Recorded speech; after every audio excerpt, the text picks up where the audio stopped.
A'udzu billahi samil alim minasyaitonir rajim. Bismillahirrahmanirrahim. Alhamdulillah wassalatu wassalam ala asyrafil anbiya'i wal mursalin nabiyina Muhammad wa man tamassaka bi sunnatihi ila yaumil ma ba'd.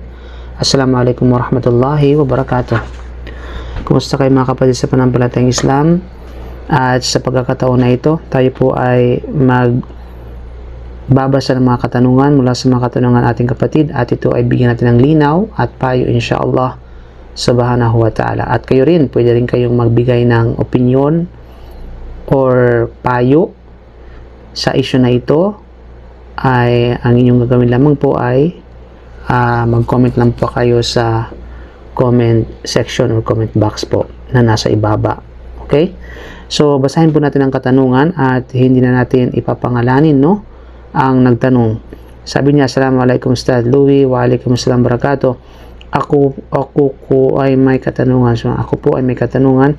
Ano po ang hatol sa babaeng Muslim na nag-iwan sa kanyang asawa para sumama sa ibang lalaking hindi Muslim? Nakapanggigigil, no, yung katanungan mga kapatid, no? Pero relax lang tayo, no?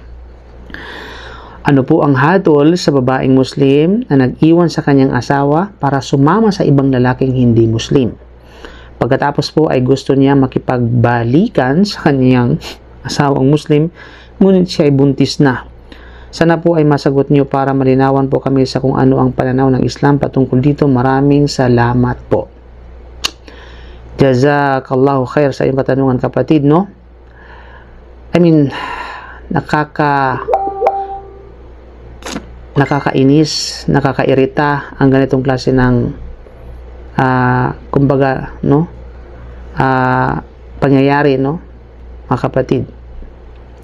So, yung tanong niya, ano ang hatol sa babaeng Muslim na nag-iwan sa kanyang asawa para sumama sa ibang lalaking hindi Muslim? Actually, ang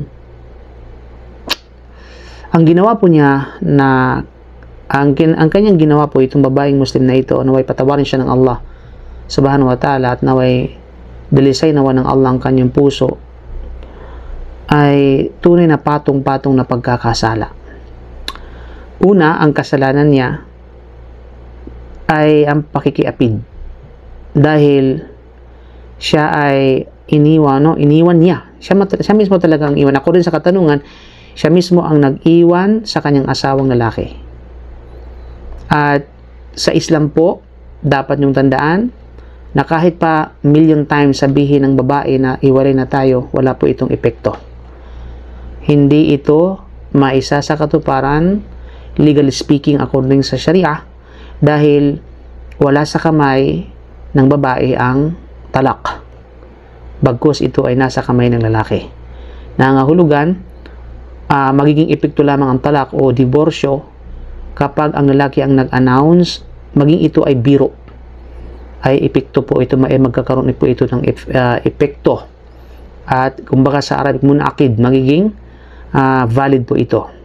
Kahit pa ito ay biro. Pero sa part ng babae, biro man o hindi biro, ay hindi po magkakaroon ito ng epekto o magiging invalid po ito. Hindi po katanggap-tanggap at hindi po ito papakinggan. Sa kadahilanan, bakit? Anong dahilan? Binanggit ng ilan sa mga scholar na dahil bakit hindi ibinigay ang bagay na ito sa kumbaga babae, dahil ang babae kumbaga emotional ang babae. So fickle-minded ang babae, no? At ito yung nature ng kababaihan na mabilis maimpluwensyahan ng emosyon, no?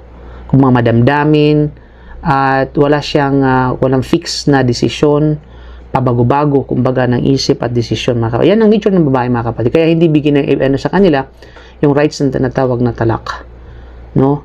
Bagamat meron silang yung hulo, ano, ibang usapan yung hulo, mga kapatid, kasi kapag merong grounds kumbaga na sila ay makipaghiwalay, ay pwedeng lang hilingin yun na hiwalayan sila. Pero kung walang dahilan, no, na mahingi niya yung sabihin natin yung diborsyo, wala siyang dahilan, ako rin sa batas ng Sharia, hindi pwedeng hilingin ng babae ang diborsyo mula sa lalaki. Okay? Subalit, pagdating sa lalaki, nasa kanya, no? At talako liman akadasak, nakasaad sa sallam na ang talak daw ay nasa sino sa lalaki. na kung kaya, pagdating sa lalaki, kahit biro itong talak, pag sabi ng isang lalaki na hiwalay na tayo, I mean, literal, hiwalay talagang divorce yung tinutukoy niya, kahit pa ibiro, ito ay magiging tinatawag na sabihin natin valido o valid. Okay? Yan ang unang sabihin natin, yun yung kanyang unang violation, no? Babae na nag-iwan sa kanyang asawang lalaking Muslim. Una, ang kanyang violation na ginawa ay violation ng pag-iwan at siya ay nakiapid doon sa ibang lalaki na samantalang hindi pa siya diborsyada. Pangalawa, ay walang iba kundi ang sabihin natin, no? Ang pangalawa ay ang pakikiapid niya doon sa hindi Muslim. Kasi although kapag halimbawa nangyari ang pakikiapid niya sa pareho silang Muslim, yun ay kasalanan ng pakikiapid. Itself pakikiapid. Subalit kapag hindi Muslim, nagiging doble yung kanyang kasalanan dahil hindi pa Muslim ang kanyang sabihin natin ang ginawa niyang pakikiapid sa hindi Muslim. Diba? So, yan ay bagay na dubli-dubli kumbaga yung kanyang kasalanan na ginawa. Narapat sa kanya na magtawba sa Allah subhanahu wa ta'ala. Na kung anong tanong, kung ano yung hatol dito, walang duda. Ang hatol sa kanya ng Sharia ay malinaw yan sa Quran at sa Sunnah ni Propeta Muhammad sallallahu alaihi wasallam. Kapag ito ay na-established laban sa kanya, ang kanyang ginawang kasalanan na adultery or fornication, walang iba kundi yung pakikiapid, ay tunay na ipapataw sa kanya ang stone to death. Bago ang stone to death, ay ipapataw din sa kanya ang 100 lashes. Pagkatapos nun ay ang stone to death. Ito ay nakasaad sa hadith ni Propeta Muhammad sallallahu mula sa narration ni Imam Muslim rahimahullah na sinabi ni Propeta Muhammad sallallahu khudu anni qad ja'alallahu lakum o qad ja'alallahu lahunna sabila. Sabihan nyo, kunin nyo sa akin, no? Yung sabihin, gawin ninyo, ipataw ninyo, gawin ninyo, sundin nyo ako sa mga bagay na may kaugnayan sa din in terms of punishment sa mga specific na kasalanan na ginawa ng isang tao. Tunay ng Allah, ginawa ng Allah subhanahu wa ta'ala para sa kanila ang sabila, ang ibig sabihin ang way, no? Ang punishment, ang specific na punishment, al-bikru bil-bikri, al-bikru bil-bikri, jaldu mi'atin. Okay, jaldu mi'atin, wa nafyu sanatin. Wa thayyibu bil-thayyibi, jaldu mi'atin, wa rajmu. Okay, ibig sabihin, ang parusa ng birhin, no? Birhin sa birhin, ibig sabihin, walang pananagutan ay 100 lashes. At, ano siya, papalisin siya sa isang lugar, papunta sa malayong lugar, no? Then, tapos sa mga mayroong pagka-thayib, ang ibig sabihin, ito may pananagutan, may asawa, kumbaga katulad ng nasa katanungan, ang para sa kanila na parusa ay walang duda ay ang 100 lashes at pagkatapos ay ang rajam. Ibig sabihin ay ang stone to death. Okay, so malinaw mga kapatid mula sa napatunayan mula sa hadith sallam na kung saan ginawa mismo, maraming salaysay na mapapanaligang hadith ng Propeta sallam mismo ay nagparusa sa mga babaeng at mga lalaki mayroong pananagutan bilang pagpukol ng bato sa kanila hanggang sa mamatay. Hanggang sila ay bawian ng buhay bilang parusa sa kanilang ginawa. Malinaw? So yung mga kapatid sa pananampalatayang Islam. So since naitanong kung anong hatol, yun pa talagang hatol. Kapag napatunayan ito ng korte, kumbaga, of course, ang pwede hatol lamang dito ng ganitong klase ng paghatol mga kapatid ay walang iba kundi ang nasa authority. Nasa kapangyarihan, nasa otoridad. Wala sa kamay ng individual po yan.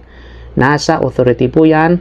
Kapag dumaan sa iba yung proseso according sa batas ng Sharia at nahukuman sila batay sa mga patunay, ebidensya at kung ano pa. Yun po yung parusa. Now, ay gusto niya makipagbalikan sa kanyang asawang Muslim ngunit siya buntis na.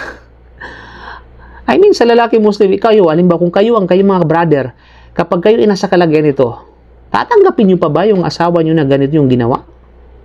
Napaka-martyr nyo, no? Mashallah, sana all martyr, no? Mapagbatawal, ganito. Siguro may mga ganitong lalaki na kayang tanggapin, no? Yung kanilang asawang nagluko sa kanila. Dahil nga sa pagmamahal nila, kahit pa sila ay malino nilang at lantaran niloko. Napaka-martyr naman, no? Samantalang mas marami pa mga sister at kumbaga mga kapatid natin mula sa mga kababayan na gusto mag-asawa. Diba?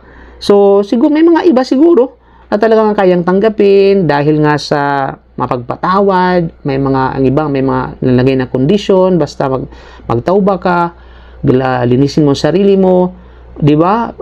Pagbayaran mo yung mga ginawa mong kasalanan, pag-ibayuhin mo yung pagsamba sa Allah bilang kapalit doon sa ginawang kasalanan. I mean, siguro we don't know. May mga ganitong klase ng mga brother. Pero para sa akin, Allahu alam, no? La qaddar Allah ay talagang di man, bakit ka pa babalik, no? Samantalang malinaw kumbaga. Now, kayo mga kapatid, kung kayo ay nasa kalagayan na yun, ano ang magiging reaction ninyo? Papayag ba kayo na babalik sila sa inyo o hindi? O babalik siya sa inyo o hindi?